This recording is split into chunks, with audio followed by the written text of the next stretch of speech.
All right, let's go live across to Bharat Mandapam in New Delhi now, where Prime Minister Narendra Modi is attending the Emerging Science and Technology Innovation Conclave 2025.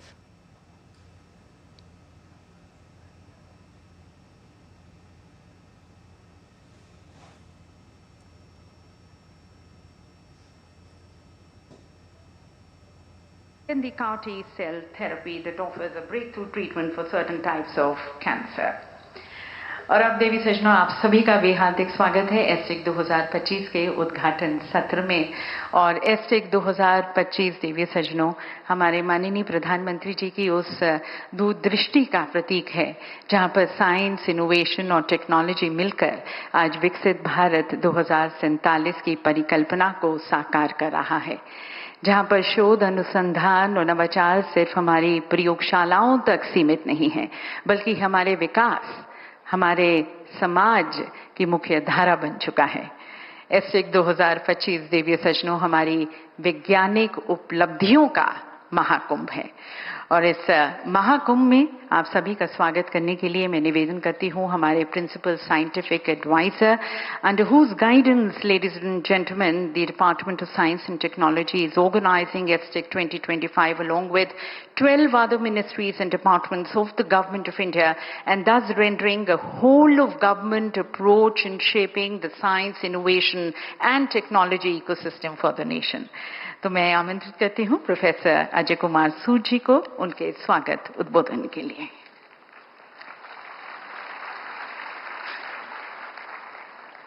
आदरणीय हमारे यशस्वी प्रधानमंत्री श्री नरेंद्र मोदी जी, माननीय मंत्री doctor Jitendra Singh जी, Nobel पुरस्कार विजेता sir Andre again और सभी उपस्थित मान्यगण, मैं आप सभी का एसटेक 2025 में अभिनंदन और स्वागत करता हूं। आपकी गरिमामयी उपस्थिति इस आयोजन को गौरव प्रदान कर रही है। मैं सबसे पहले माननीय प्रधानमंत्री जी का दिल से धन्यवाद करना चाहूंगा कि उन्होंने एसटेक 2025 का उद्घाटन किया। उनका यहां आना और इस मंच को संबोधित करना पूरे देशवासियों, खासकर साइंस एंड टेक्नोलॉजी कर्मयोगियों के लिए एक बड़ी प्रेरणा है। जब देश का सर्वोच्च दूरदर्शी नेता साइंस, टेक्नोलॉजी, रिसर्च और इनोवेशन को इतनी प्राथमिकता देता है, तो यह साफ संदेश जाता है कि हमारे विचार, हमारी मेहनत और हमारी सोच भारत के भविष्य को आकार देने में अहम भूमिका निभा रही है। भारत के लिए साइंस एंड टेक्नोलॉजी राष्ट्रीय प्रगति के मजबूत आधार बन गए हैं। खासकर पिछले 11 वर्षों में प्रधानमंत्री मोदी जी के नेतृत्व में, जिसने इनोवेशन को बढ़ावा दिया है, आत्मनिर्भरता को मजबूत किया है और हमारी ग्लोबल पहचान को आकार दिया है। जैसे जैसे हम विकसित भारत 2047 की ट्रांसफॉर्मेटिव दृष्टि की ओर बढ़ रहे हैं, एसटेक के जरिए हम एक ऐसा मंच लेकर आए हैं जहां हम अपने नेशनल एस&टी प्रायोरिटीज को अगले 2 दशकों तक रीअलाइन और री-इमेजिन कर सकेंगे। भारत सरकार के 13 प्रमुख मंत्रालयों और विभागों और ऑफिस ऑफ पीएसए के साथ मिलकर आयोजित किया गया एसटेक 2025 सिर्फ एक आयोजन नहीं है, यह एक स्ट्रेटेजिक इकोसिस्टम है। यह एक ऐसा डायनामिक मंच है जहां हम अपनी प्रोग्रेस का मापदंड करते हैं, गैप्स को पहचानते हैं और ऐसे एक्शनेबल पाथवेज को मिलकर डेवलप करते हैं जो विज्ञान को राष्ट्रीय एम्बिशंस और ग्लोबल दायित्व से जोड़ते हैं।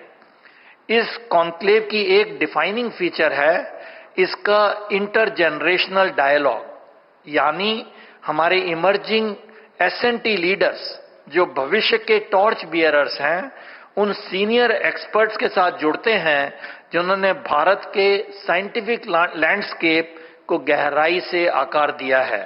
यह अनुभव और एस्पिरेशन का आदान प्रदान, कंटिन्यूटी, मेंटरशिप और इनोवेशन के लिए बहुत जरूरी है।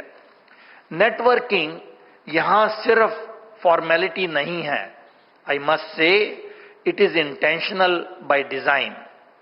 यह नॉलेज फ्लो को सक्षम करेगा, ट्रस्ट बिल्डिंग को बढ़ावा देगा तथा ऐसे मजबूत पार्टनरशिप को जन्म देगा जो डिसिप्लिन्स, इंस्टीट्यूशंस और ज्योग्राफी से परे जाएंगे। Over the next 3 days, I invite each one of you to engage and immerse deeply in all the actions at ESTIC. जैसे जैसे हम विकसित भारत की दिशा में आगे बढ़ते हैं, ESTIC का उद्देश्य एक ऐसा फ्रेमवर्क तैयार करना है जहां इनोवेशन इंक्लूसिव हो, जो सस्टेनेबल ग्रोथ को तेजी से आगे बढ़ाए, जहां टेक्नोलॉजी सिर्फ आर्थिक प्रगति का माध्यम ना हो बल्कि इक्विटी, रेसिलियंस और राष्ट्रीय गौरव की ताकत भी बने। हम यह ना सोचें कि क्या नहीं हो सकता, बल्कि यह तय करें कि हम मिलकर क्या संभव बनाएंगे। मेरा आभार माननीय मंत्रियों, सचिवों और सह आयोजक मंत्रालयों के सहयोगियों के प्रति भी है, जिनके सामूहिक प्रयासों ने ESTIC के 3S कोर इथोस यानी साइंस, स्ट्रेटेजी और सिनर्जी को साकार किया है। अंत में मैं सेक्रेटरी DST प्रोफेसर अभय करांडीकर को इस महत्वपूर्ण इनिशिएटिव को सबके साथ मिलकर, सबके साथ लेकर सफल दिशा में ले जाने के लिए धन्यवाद देता हूं। जय हिंद।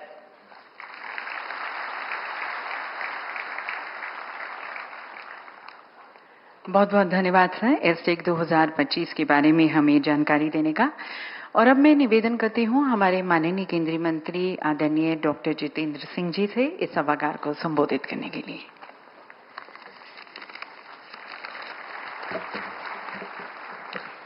परम आदरणीय प्रधानमंत्री जी, सबसे पहले तो हृदय की गहराइयों से आपका धन्यवाद, आपका आभार। आपने अपने बहुमूल्य समय में से कुछ एक क्षण निकाल करके इस 3 दिवसीय गोष्ठी के उद्घाटन सत्र में शामिल होकर के हम सबकी हौसला अफजाई की है, हमारा उत्साह बढ़ाया है। Emerging science technology innovation conclave ESTIC 2025 Bharat में एक ऐसे समय में आयोजित किया जा रहा है जबकि हिंदुस्तान की तकनीकी सलाहियतों की बिना पर आज दुनिया हमें इज्जत और एहतराम से देखने लगी है। आज दुनिया का हिंदुस्तान के बारे में नजरिया बदला है और मुझे विश्वास है एक दिन इतिहासकार भी इस बात का विश्लेषण करेंगे कि ऐसा क्यों कर हुआ कि हमें आजादी के बाद 70 साल इंतजार करना पड़ा इस सुखद अनुभव का, क्योंकि इस देश में कभी भी प्रतिभा की कमी न थी। हमारे वैज्ञानिकों में, हमारे शोधकर्ताओं में प्रतिभा भी थी, काबिलियत भी थी, मेहनत करने का मादा भी था, आंखों में सपने भी थे, दिल में अरमान भी थे, लेकिन शायद अभाव था साधनों का, एक एनेबलिंग इकोसिस्टम का। याद कीजिए विक्रम साराभाई की वो तस्वीरें जब वो अपना कुछ सामान बाईसाइकिल के कैरियर पर लेकर के जा रहे हैं, और इस अभाव की पूर्ति हुई सन 2014 में प्रधानमंत्री मोदी जी के आने के बाद। प्रधानमंत्री जी, आपने विज्ञान और नवाचार को सर्वोच्च प्राथमिकता दी। आपने देशवासियों को यह एहसास करवाया और यह समझाया कि 21वीं सदी में तरक्की का रास्ता विज्ञान और नवाचार की मंजिलों को लांघ करके गुजरता है। आपने देशवासियों को यह भी समझाया कि विकसित भारत के शिखर पर पहुंचने के लिए लाजिम है हम ग्लोबल बेंचमार्क्स पर पूरा उतरें, हम ग्लोबल स्ट्रैटेजीज का पालन करें। और आपने ये भी एहसास करवाया that the age of silos is over. Private और पब्लिक सेक्टर की दूरियां खत्म कर दी गई और whole of government and whole of nation के मंत्र को लेकर के हम आगे बढ़े। और आपने ये भी एहसास करवाया कि हिंदुस्तान की अर्थव्यवस्था में वैल्यू एडिशन के लिए जरूरी है कि हम उन सेक्टर्स पर तवज्जो दें जो अभी तक न पूरी तरह तराशे गए न तलाशे गए। आपने लाल किले से आह्वान किया startup India, stand up India, और देखते ही देखते हम 1,70,000 तक पहुंच गए, दुनिया में तीसरे दर्जे पर आन खड़े हुए। आपने लाल किले से गगनयान की बात की, आपने लाल किले से बायोटेक्नोलॉजी बायो E3 की बात की, आपने लाल किले से वैक्सीन की बात की, आपने लाल किले से डीप ओशन मिशन की बात की। और नतीजा ये कि हम फ्रेजाइल 5 से चौथे दर्जे की इकॉनमी बन गए। हम स्पेस इकॉनमी में नाम निहाद थे, आज $8 बिलियन पर खड़े और अगले 7-8 सालों में 4-5 गुना बढ़कर के 40-45 बिलियन हो जाएंगे।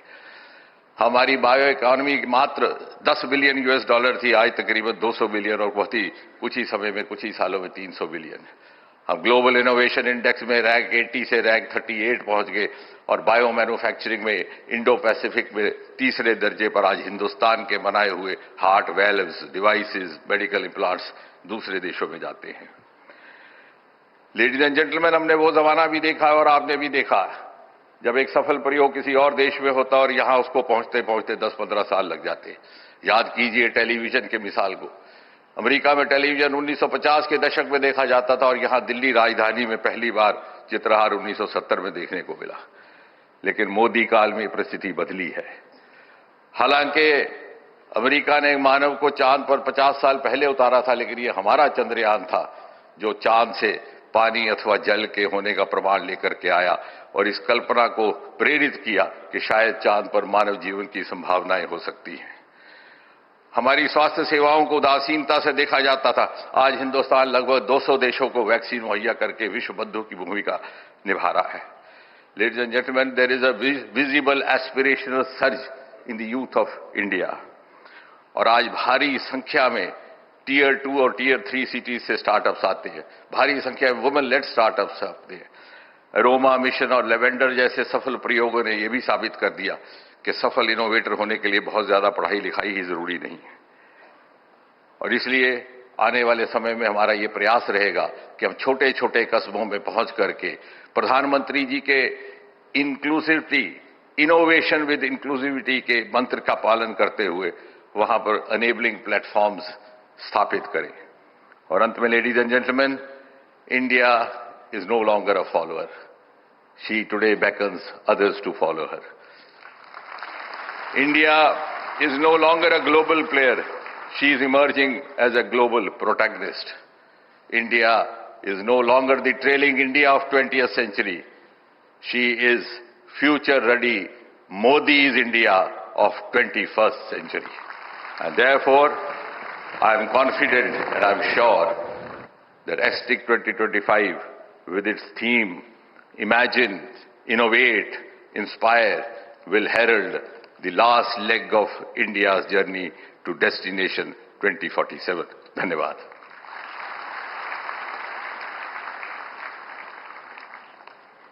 बहुत बहुत धन्यवाद माननीय मंत्री जी ने भारत की हमारे सामने तस्वीर रखने का और सभी को प्रोत्साहित करने का। और देवी सज्जनों, जैसे जैसे भारत नवाचार में, अनुसंधान में, प्रौद्योगिकी में अपने एक नए युग की ओर अग्रसर है, आइए थोड़ा सा पॉज लेते हैं और पीछे मुड़कर पिछले 11 सालों की अद्भुत यात्रा को देखते हैं, जहां पर माननीय प्रधानमंत्री जी के नेतृत्व में science meets society, technology meets transformation और इनोवेशन मीट्स पर्पस, जहां पर साइंस, इनोवेशन और टेक्नोलॉजी ने मिलकर भारत की दिशा और दशा दोनों को बदला है। अंतरिक्ष अनुसंधान से लेकर क्वांटम टेक्नोलॉजी तक, जैव प्रौद्योगिकी से लेकर आर्टिफिशियल इंटेलिजेंस और सेमीकंडक्टर निर्माण तक, स्वच्छ ऊर्जा, डिजिटल स्वास्थ्य, स्मार्ट कृषि और समुद्री अनुसंधान तक, हर क्षेत्र में दिव्य सज्जनों भारत ने असाधारण प्रगति की है। तो आइए इस ट्रांसफॉर्मेटिव जर्नी की देखते हैं एक झलक, एक लघु फिल्म के माध्यम से, the 11 years of achievements in science and technology।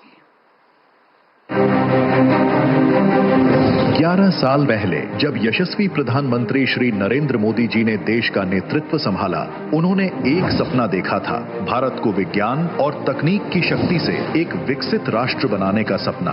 वो सपना तब एक सोच थी और आज 11 साल बाद वही विजन साकार रूप ले चुकी है। भारत ने विज्ञान को राष्ट्र निर्माण का आधार बना दिया है। साथियों, आज का नया भारत विकास और टेक्नोलॉजी में केवल बाकी दुनिया की बराबरी करके संतुष्ट नहीं हो सकता।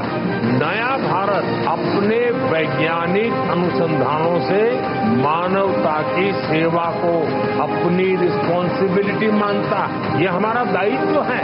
अनुसंधान से आत्मनिर्भरता, साइंस फॉर सेल्फ रिलायंस आज ये हमारा मंत्र बन चुका है। आत्मनिर्भर Bharat, make in India, digital India और स्टार्टअप इंडिया जैसी पहलों ने नवाचार को जन जन तक पहुंचाया है। कृषि से लेकर अंतरिक्ष तक, ऊर्जा से लेकर स्वास्थ्य तक, भारत आत्मनिर्भरता की नई कहानियां लिख रहा है। एडवांस्ड मटेरियल्स में भारत ने नई धातुओं, 3D प्रिंटिंग और कंपोजिट तकनीकों से रक्षा और अंतरिक्ष क्षेत्र में स्वदेशी शक्ति प्राप्त की है। कृत्रिम बुद्धिमत्ता AI ने शासन, स्वास्थ्य और कृषि में क्रांति ला दी है। भाषणी, इंडिया AI मिशन और डिजिटल डैशबोर्ड जैसे कदमों ने भारत को विश्व AI मानचित्र पर अग्रणी बना दिया है। बायो मैन्युफैक्चरिंग में भारत आज विश्व का भरोसेमंद केंद्र बन चुका है। भारत बायोटेक और सीरम इंस्टीट्यूट जैसी संस्थाओं ने कोविड काल में भारत को आत्मनिर्भर और विश्व के लिए आशा का प्रतीक बनाया। भारत की जैव अर्थव्यवस्था अब $165 बिलियन को पार कर चुकी है और 2030 तक इसे $300 बिलियन तक पहुंचाने का लक्ष्य है। सेमीकंडक्टर और डिजिटल कम्युनिकेशन के क्षेत्र में भारत ने नई पहचान बनाई है। 5G रोल आउट और भारत नेट ने डिजिटल इंडिया के विजन को साकार किया है। ऊर्जा और पर्यावरण के क्षेत्र में भारत ग्रीन हाइड्रोजन, सौर और परमाणु ऊर्जा में नए आयाम स्थापित कर रहा है। ग्रीन हाइड्रोजन मिशन और इंटरनेशनल सोलर अलायंस ने भारत को स्वच्छ ऊर्जा का वैश्विक केंद्र बना दिया है। स्वास्थ्य क्षेत्र में डिजिटल हेल्थ मिशन और आयुष्मान भारत जैसी योजनाएं हर नागरिक तक आधुनिक चिकित्सा की पहुंच सुनिश्चित कर रही हैं। क्वांटम मिशन भारत को भविष्य की दिशा दे रहा है। सुरक्षित संचार और क्वांटम कंप्यूटिंग की नई सीमाएं अब भारत में बन रही हैं। अंतरिक्ष विज्ञान में चंद्रयान 3, आदित्य L1 और गगनयान ने भारत को अंतरिक्ष अनुसंधान के शिखर पर पहुंचा दिया है। आज विज्ञान, उद्योग और स्टार्टअप मिलकर विकास की नई धारा बना रहे हैं। 1.7 लाख से अधिक स्टार्टअप्स ने भारत को नवाचार की राजधानी बना दिया है। ANRF और RDI स्कीम जैसी पहलें अनुसंधान को उद्योग से जोड़कर भारत का भविष्य गढ़ रही हैं। और अब ये नवाचार की ऊर्जा बदलने जा रही है। एक भव्य उत्सव में ESTIC 2025, भारत की वैज्ञानिक उपलब्धियों का गौरवमयी महाकुंभ। ये राष्ट्रीय विज्ञान, तकनीक और नवाचार सम्मेलन 11 थीमैटिक ट्रैक्स के माध्यम से भारत की उपलब्धियों और आने वाले विकसित भारत की झलक प्रस्तुत करेगा। आइए इस नए युग की शुरुआत का हिस्सा बने, जहां भारत का विज्ञान, तकनीक और नवाचार मिलकर रच रहे हैं एक नया इतिहास। ESTIC 2025। ये है आज का नया भारत, नवाचार की राजधानी बनता भारत। और अब दिव्य सज्जनों, माननीय प्रधानमंत्री जी के कर कमलों द्वारा अनेक नए डॉक्यूमेंट्स और इनिशिएटिव्स लॉन्च किए जाएंगे। तो सबसे पहले मैं माननीय प्रधानमंत्री जी से निवेदन करती हूं कि department of science and technology द्वारा तैयार किया गया विजन डॉक्यूमेंट और कॉफी टेबल बुक का आप रिमोट का बटन दबाकर उसका अनावरण करें।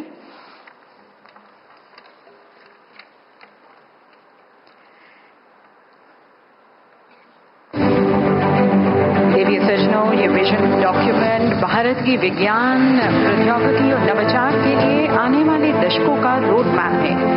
एक ऐसा रणनीतिक दस्तावेज जो आत्मनिर्भर, समावेशी और वैश्विक रूप से प्रतिस्पर्धी भारत की परिकल्पना करता है। इसमें 11 ट्रांसफॉर्मेटिव थीमैटिक क्षेत्र सम्मिलित हैं जो भारत के वैज्ञानिक भविष्य को आकार देंगे। ये सभी क्षेत्र भारत के नवाचार प्रधान विकास के इंजन हैं जो उद्योग, अनुसंधान और समाज के हर स्तर पर प्रगति को गति देंगे। कॉफी टेबल बुक भारत की वैज्ञानिक उपलब्धियों की एक सजीव झलक प्रस्तुत करती है। प्रयोगशालाओं से लेकर आम नागरिक के जीवन तक पहुंची वैज्ञानिक सफलताओं की कहानी इसमें बयां है। और अब माननीय प्रधानमंत्री जी से मैं पुनः निवेदन करती हूं कि आप रिमोट का बटन दबाकर रिसर्च, डेवलपमेंट और इनोवेशन फंड, इसके साथ साथ इसकी वेबसाइट, लोगो, ब्रोशर, इम्प्लीमेंटेशन गाइडलाइन और notice inviting applications for fund managers का शुभारंभ करें। दिव्य सज्जनों, 1 लाख करोड़ रुपए का ये RDI फंड भारत की वैज्ञानिक यात्रा में एक ऐतिहासिक मील का पत्थर है। जो निजी क्षेत्र द्वारा संचालित R&D को प्रोत्साहन देने, डीप टेक वेंचर्स को बढ़ावा देने, इंडस्ट्री लेड इनोवेशन को राष्ट्रीय प्राथमिकताओं के अनुरूप आगे बढ़ाने की दिशा में एक बड़ा कदम है। डिपार्टमेंट ऑफ साइंस और टेक्नोलॉजी इसकी नोडल मिनिस्ट्री है। Further, ladies and gentlemen, the implementation guidelines which have been prepared by the Department of Science and Technology in consultation with the key stakeholders and with concurrence from DEA and DOE lays the foundation for efficient governance and seamless execution, paving the way for greater private sector participation and innovation-led growth. इसके साथ ही notice inviting applications के माध्यम से fund managers के चयन की प्रक्रिया आरंभ हो रही है, जो सरकार, उद्योग और निवेशकों के बीच नई साझेदारियां स्थापित करेगी।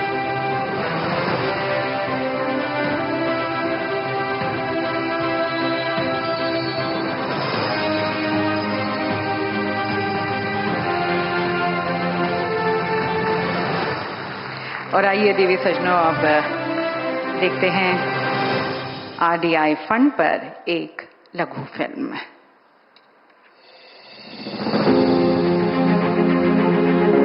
आज प्रधानमंत्री श्री नरेंद्र मोदी जी के नेतृत्व में विज्ञान फिर एक नए युग की ओर बढ़ रहा है।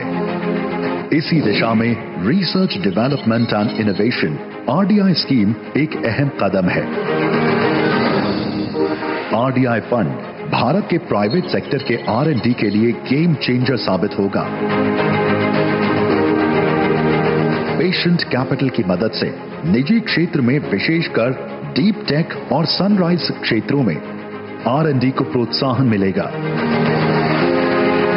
पेशेंट कैपिटल प्राइवेट सेक्टर को रिस्क लेने में मदद करने के साथ ही सनराइज सेक्टर में इनोवेशन और ग्लोबल कंपटीशन को बढ़ावा देगा और इनोवेशन इंफ्रास्ट्रक्चर को भी मजबूत करेगा।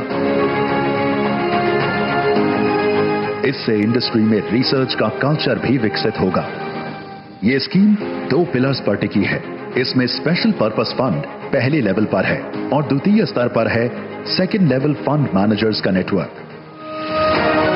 RDI फंड के लिए विज्ञान एवं प्रौद्योगिकी विभाग DST नोडल मंत्रालय का दायित्व निभा रहा है। 1 लाख करोड़ का कॉर्पस भारत के स्वर्णिम भविष्य के लिए एक निवेश है। RDI स्कीम साइंस से इनोवेशन, इनोवेशन से विकास, ज्ञान से विकास की नई क्रांति, आत्मनिर्भर भारत की ओर। तो RDI फंड भारत के इनोवेशन फ्यूचर का निर्माण करता हुआ। देवी सज्जनों, हमारे माननीय प्रधानमंत्री जी के अद्वितीय नेतृत्व में हम एक ऐसे नए भारत का निर्माण कर रहे हैं जहां पर हर एक नागरिक सक्षम और स्वावलंबी बन एक बेहतर भविष्य का हकदार बनेगा। और माननीय प्रधानमंत्री जी यहाँ पर उपस्थित हर एक व्यक्ति, हर एक इनोवेटर, क्रिएटर, स्टार्टअप, इंडस्ट्रियलिस्ट, हर एक नागरिक आपकी विकसित भारत और नए भारत की परिकल्पना में योगदान देना चाहता है, उसका हिस्सा बनना चाहता है। तो यहाँ पर उपस्थित सभी की तरफ से मैं आपसे करबद्ध होकर निवेदन करती हूँ कि आप अपने विचारों से हमें लाभान्वित करें, हमारा मार्ग प्रशस्त करें। Ladies and gentlemen, let's give a resounding applause to Prime Minister as he joins us to address us all.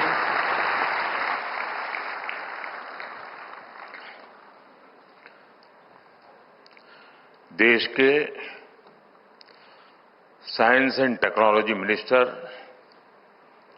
Doctor Jitendra Singh जी,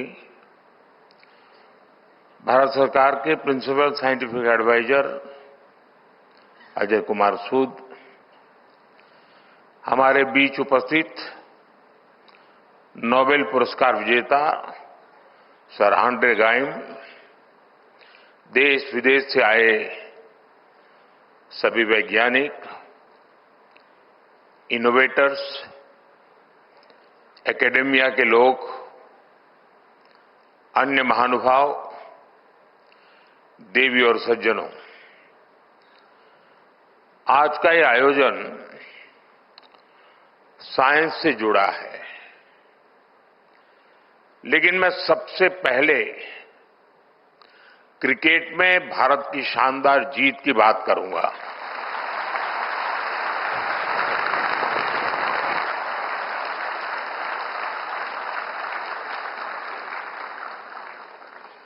पूरा भारत अपनी क्रिकेट टीम की सफलता से बहुत खुश है। ये भारत का पहला विमेन्स वर्ल्ड कप है। मैं हमारी विमेन क्रिकेट टीम को बहुत बहुत बधाई देता हूं। हमें आप पर गर्व है। आपकी ये सफलता देश के करोड़ों नौजवानों को प्रेरित करेगी। साथियों, कल भारत ने साइंस और टेक्नोलॉजी की दुनिया में भी अपना परचम लहराया है। कल भारत के वैज्ञानिकों ने भारत की सबसे हैवी कम्युनिकेशन सैटेलाइट को सफलतापूर्वक लॉन्च किया है। मैं इस मिशन से जुड़े सभी वैज्ञानिकों को इसरो की भी बहुत बहुत बधाई देता हूं। साथियों, आज भी साइंस और टेक्नोलॉजी की दुनिया में बहुत बड़ा दिन है। 21वीं सदी के इस समय में बहुत आवश्यकता थी कि इमर्जिंग साइंस, टेक्नोलॉजी और इनोवेशन पर मंथन के लिए दुनिया भर के एक्सपर्ट एक साथ जुटे और वो मिलकर के दिशा दिखाएं। इसी आवश्यकता ने एक विचार को जन्म दिया और इसी विचार से इस कॉन्क्लेव का विजन बना। मुझे खुशी है कि आज वो विजन इस कॉन्क्लेव के रूप में शेप ले रहा है। कई मंत्रालय, प्राइवेट सेक्टर, स्टार्टअप्स और स्टूडेंट्स इस प्रयास में एक साथ है। ये हमारे लिए सम्मान की बात है कि आज हमारे बीच एक नोबेल लॉरिएट भी मौजूद है। मैं आप सभी का बहुत बहुत अभिनंदन करता हूं। आपको इस कॉन्क्लेव के लिए अनेक अनेक शुभकामनाएं भी देता हूं। साथियों, 21वीं सेंचुरी का यह दौर सबसे अभूतपूर्व बदलावों का दौर है। आज ग्लोबल ऑर्डर में हम एक नए शिफ्ट को विटनेस कर रहे हैं। बदलाव की एक गति लीनियर नहीं बल्कि एक्सपोनेंशियल है। इस सोच के साथ आज भारत इमर्जिंग साइंस, टेक्नोलॉजी और इनोवेशन से जुड़े इन सभी एस्पेक्ट को आगे बढ़ा रहा है, उस पर निरंतर फोकस कर रहा है। अब जैसे एक उदाहरण है रिसर्च फंडिंग का। आप सब जय जवान जय किसान के विजन से लंबे अरसे से परिचित रहे हैं। रिसर्च और फोकस करते हुए हमने उसमें जय विज्ञान और जय अनुसंधान भी जोड़ा है। हमने अनुसंधान नेशनल रिसर्च फाउंडेशन बनाया है ताकि हमारी यूनिवर्सिटीज में रिसर्च और इनोवेशन को स्केल अप किया जा सके। इसके साथ साथ हमने रिसर्च डेवलपमेंट इनोवेशन स्कीम भी शुरू की है और इसके लिए 1 लाख करोड़ रुपए की राशि तय की गई है।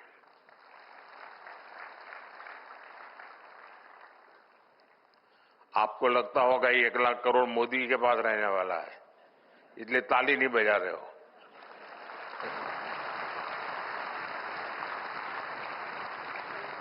ये 1 लाख करोड़ रुपया आपके लिए है,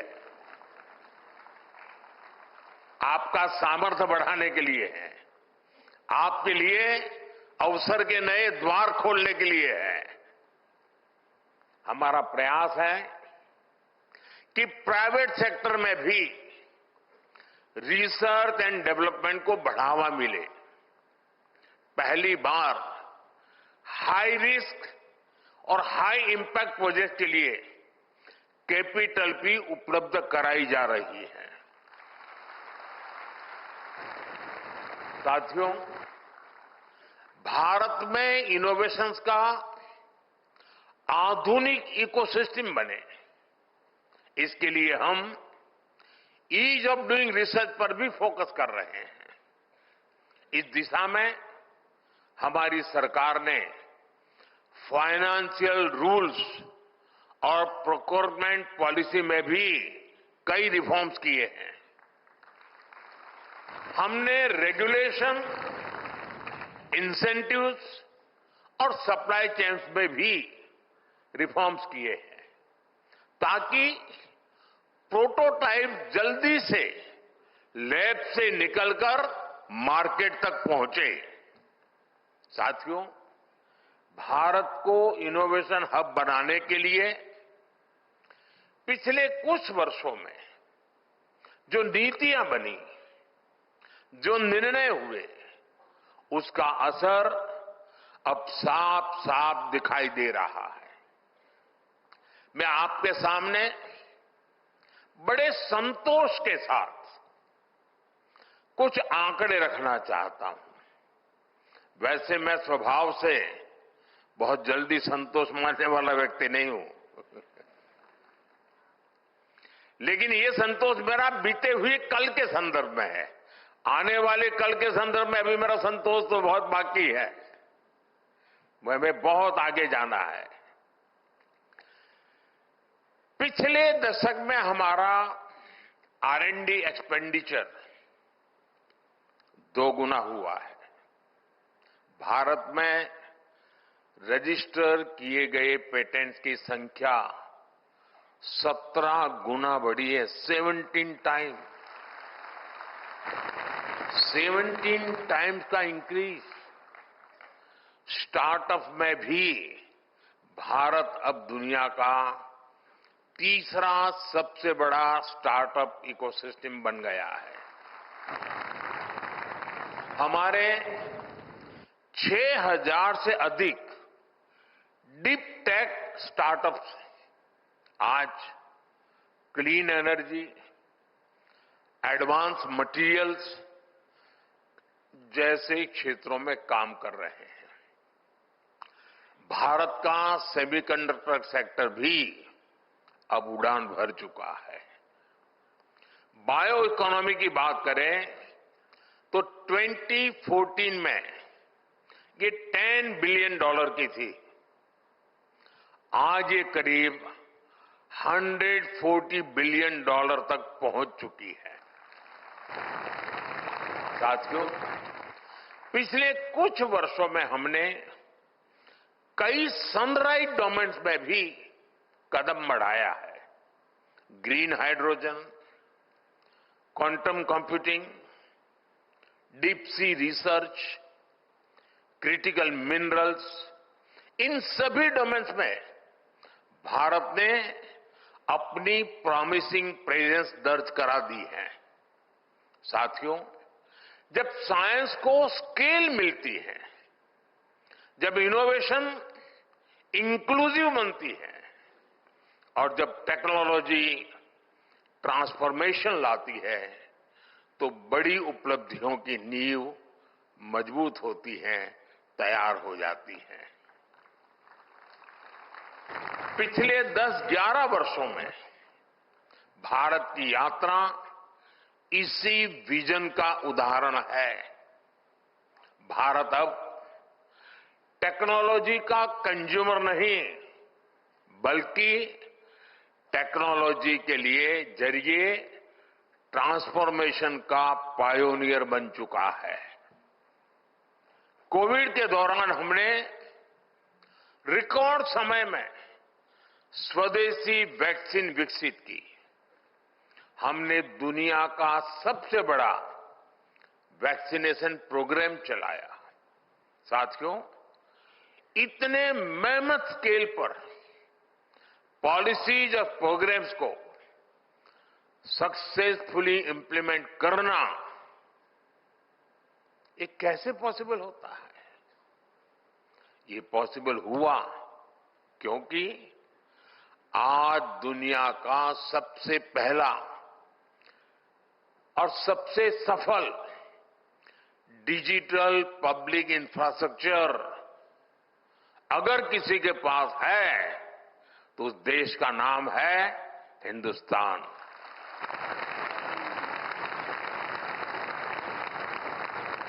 हमने 2 लाख ग्राम पंचायतों को ऑप्टिकल फाइबर से जोड़ा है। मोबाइल डेटा को डेमोक्रेटाइज किया है। साथियों, बीते वर्षों में अगर हमारा स्पेस प्रोग्राम चांद और मंगल तक पहुंचा तो साथ ही हमने अपने किसानों, मछुआरों को स्पेस साइंस के लाभ से भी जोड़ा। और निश्चित तौर पर इन सभी उपलब्धियों के पीछे आप सबका योगदान है।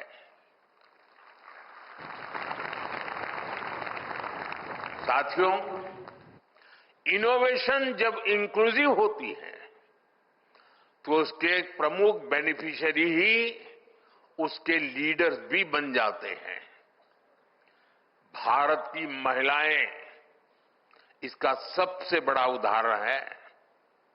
आप देखिए, दुनिया में जब भारत के स्पेस मिशंस की बात होती है तो उसमें इंडियन विमेन साइंटिस्ट की चर्चा बहुत ज्यादा होती है। पेटेंट फाइलिंग में भी भारत में महिलाओं द्वारा सालाना फील्ड पेटेंट्स की संख्या एक दशक पहले 100 से भी कम थी। अब ये सालाना 5000 से भी ज्यादा तक पहुंच गई है। स्टेम एजुकेशन में भी महिलाओं का शेयर करीब 43% है, जो कि ग्लोबल एवरेज से भी ज्यादा है। मैं दुनिया के एक विकसित देश में उनके साइंस एंड टेक्नोलॉजी मिनिस्टर के साथ लिफ्ट में ऊपर जा रहा था, तो लिफ्ट में उनसे बातें हुई तो उन्होंने मुझे पूछा कि भारत में लड़कियां क्या साइंस और टेक्नोलॉजी जैसे विषयों में जाती है क्या? यानी ये उनके मन में बड़ा अजूबा था। जब मैंने इनको कहा कि मेरे देश में इतना नंबर होता है तो वो चौंक गए थे। ये भारत की बेटियों ने करके दिखाया है। और आज भी मैं यहां देख रहा हूं कितनी बड़ी तादाद में हमारी बेटियां हैं, बहनें हैं।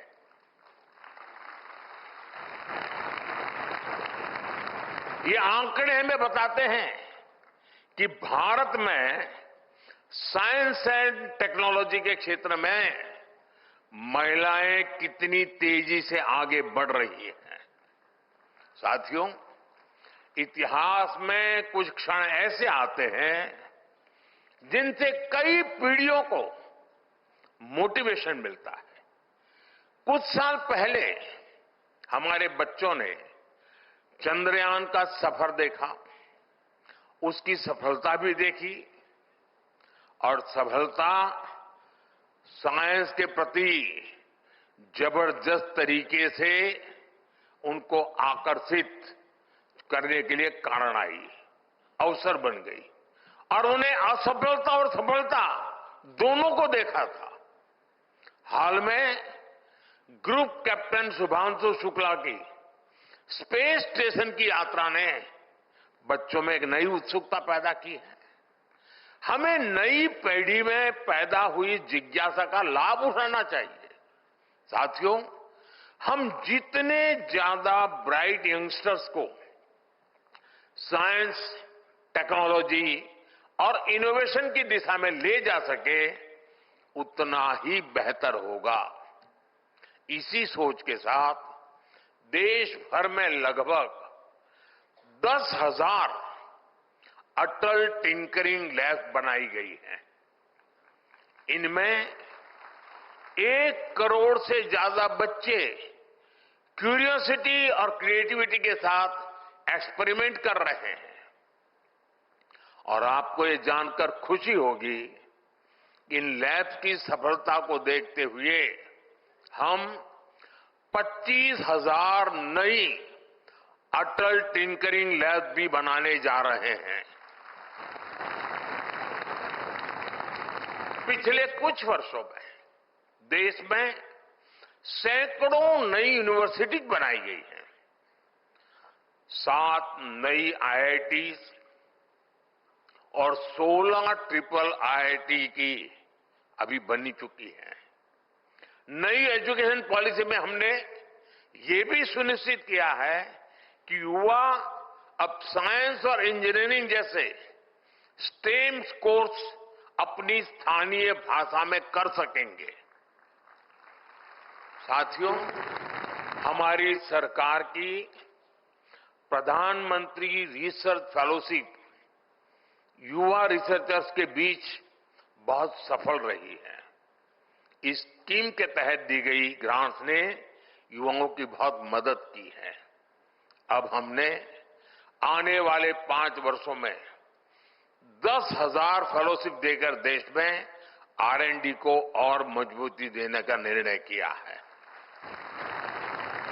साथियों, ये बहुत जरूरी है कि हम साइंस और टेक्नोलॉजी की ट्रांसफॉर्मेटिव पावर को समझें और साथ ही इन्हें एथिकल और इंक्लूसिव बनाएं। उदाहरण के लिए आर्टिफिशियल इंटेलिजेंस को ही देखिए। आज रिटेल से लेकर लॉजिस्टिक तक, कस्टमर सर्विस से लेकर बच्चों के होमवर्क तक, हर जगह एआई का इस्तेमाल हो रहा है। इसलिए हम भारत में भी एआई की शक्ति को समाज के हर वर्ग के लिए उपयोगी बना रहे हैं। इंडिया एआई मिशन में 10,000 करोड़ रुपए से अधिक का निवेश किया जा रहा है। साथियों, भारत आज एथिकल और ह्यूमन सेंट्रिक एआई के ग्लोबल फ्रेमवर्क को शेप दे रहा है। हमारा आने वाला एआई गवर्नेंस फ्रेमवर्क इस दिशा में एक बड़ा कदम होगा। इसका मकसद है इनोवेशन और सेफ्टी को साथ साथ विकसित करना। अगले वर्ष फरवरी में जब भारत ग्लोबल एआई समिट की मेजबानी करेगा, तो इंक्लूसिव, एथिकल और ह्यूमन सेंट्रिक एआई के प्रयासों को नई गति मिलेगी। साथियों, अब समय है कि हम इमर्जिंग एरियाज में 2 गुनी ऊर्जा से काम करें। ये विकसित भारत के हमारे लक्ष्य की प्राप्ति के लिए भी बहुत अहम है। मैं आपसे कुछ आइडियाज शेयर करना चाहता हूं। हम फूड सिक्योरिटी से आगे बढ़कर न्यूट्रिशन सिक्योरिटी की दिशा में आगे जाएं। क्या हम ऐसी next generation bio fortified crop विकसित कर सकते हैं जिससे कुपोषण के खिलाफ लड़ाई में दुनिया को मदद मिले? क्या हम low cost soil health enhanced और बायो फर्टिलाइजर में ऐसे इनोवेशंस ला सकते हैं जो केमिकल इनपुट्स का ऑल्टरनेटिव बने और सॉइल हेल्थ को इंप्रूव करें? क्या हम भारत की जीनोमिक डायवर्सिटी को और बेहतर तरीके से मैप कर सकते हैं ताकि पर्सनलाइज मेडिसिन और डिसीज प्रिडिक्शन में नई दिशा मिले। क्या हम क्लीन एनर्जी स्टोरेज जैसे बैटरीज में नए और सस्ते इनोवेशंस कर सकते हैं? हर क्षेत्र में हमें ये देखना चाहिए कि किन क्रिटिकल इनपुट्स के लिए हम दुनिया पर निर्भर है और कैसे उनमें आत्मनिर्भरता हासिल की जा सकती है। साथियों, मुझे विश्वास है कि आप सभी साइंस और टेक्नोलॉजी की दुनिया से जुड़े लोग इन सवालों से भी आगे जाकर नई संभावनाएं खोजेंगे। अगर आपके पास आइडियाज है तो मैं आपके साथ हूं। हमारी सरकार रिसर्च को फंड और साइंटिस्ट को अपॉर्चुनिटी देने के लिए ही पूरी तरह प्रतिबद्ध है। मैं ये भी चाहूंगा कि इस कॉन्क्लेव में एक कलेक्टिव रोडमैप तैयार हो। मुझे पूरा भरोसा है ये कॉन्क्लेव भारत की इनोवेशन जर्नी को एक नई ऊंचाई पर ले जाएगी। आपको एक बार फिर मेरी बहुत बहुत शुभकामनाएं हैं। जय विज्ञान, जय अनुसंधान। बहुत बहुत धन्यवाद।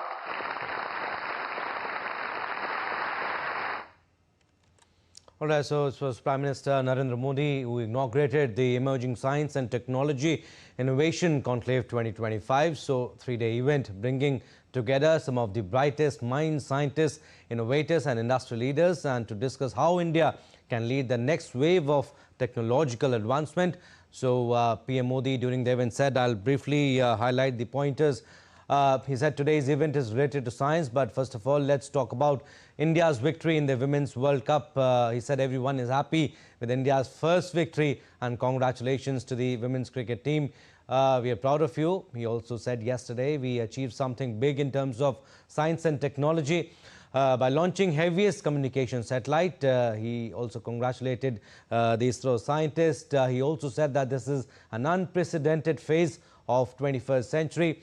He added that the growth in science and technology is not linear but exponential. PM Modi also spoke about setting 1 crore fund for innovation and research, and this will be used for opening new avenues of technology. He also gave a few numbers. He said in last decade our R&D expenditure has doubled. In startups also, India's ecosystem is at third spot. 6,000 deep tech startups. Semicon sector has also taken off, third largest startup ecosystem. PM Modi said that we are not the consumer of technology but also a pioneer of technology. He also spoke about the success of digital technology. He also cited example of connecting panchayats to the optical fiber. He talked about women empowerment, how contribution of women scientists, STEM education, patent filing, and how women participation is increasing in science and technology. He also cited the example of Shubhanshu Shukla, that's how he has been an inspiration for the youngsters. PM Modi in his address also spoke about Atal Tinkering Labs. 25,000 labs are in the pipeline, he said, and in the next 5 years it has been decided to strengthen the R&D. On artificial intelligence, he said that India is going big. He also quoted a few numbers and making AI available and useful for all. Inclusive, ethical AI will get a boost in AI summit hosted by India. So this is primarily the gist of what Prime Minister Narendra Modi said, and we'll have a detailed story soon.